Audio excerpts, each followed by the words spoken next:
In a couple of weeks, Halo fans will be able to jump into the Noble Map Pack, the first DLC release for Halo Reach. But I had a chance to give the 3 new maps a pretty thorough run-through last week.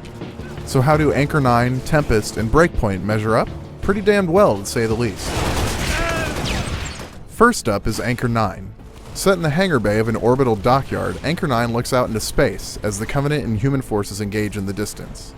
Players will probably first notice the giant shield doors on the port side of the map, unless they start outside the door, that is, in which case they'll notice they're in a very low-G environment and also, holy crap, I'm in space!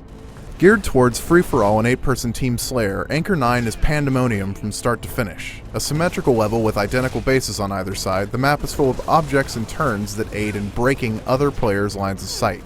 There's always a route to take to break up pursuit and keep foes guessing. It adds a lot of strategy to firefighting. Revenge. Tempest features twin Forerunner bases on either side of an open valley, where most of the action takes place as teams launch from their bases' man cannons into the fray. Tempest is a bigger map, suited to big team battles and objective games. Multi-flag CTF was total chaos as players launched across the map and died in droves on the beach next to the wreckage of a longsword bomber. Forge devotees will jump straight into Tempest, which has a huge Forge palette to play with.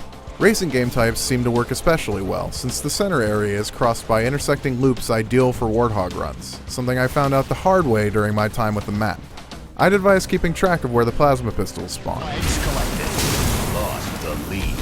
The third and final map, Breakpoint, was designed specifically for invasion game types. Set in the snow outside an Oni sword base built over a Forerunner site, Breakpoint actually feels a little too big for standard big team battles and deathmatch, though there are some great tricks for smart players. 343 Industries' David Ellis showed us some tough love as he commandeered his team's Banshee, destroying the opposing team's aircraft, which led to a reign of terror in the skies. In Invasion, though, Breakpoint comes into its own. The layout of the map forces Spartans to communicate well to protect pairs of soft points from elites, all while fighting over territory and a tactically advantageous Wraith just itching to be exploited by either side.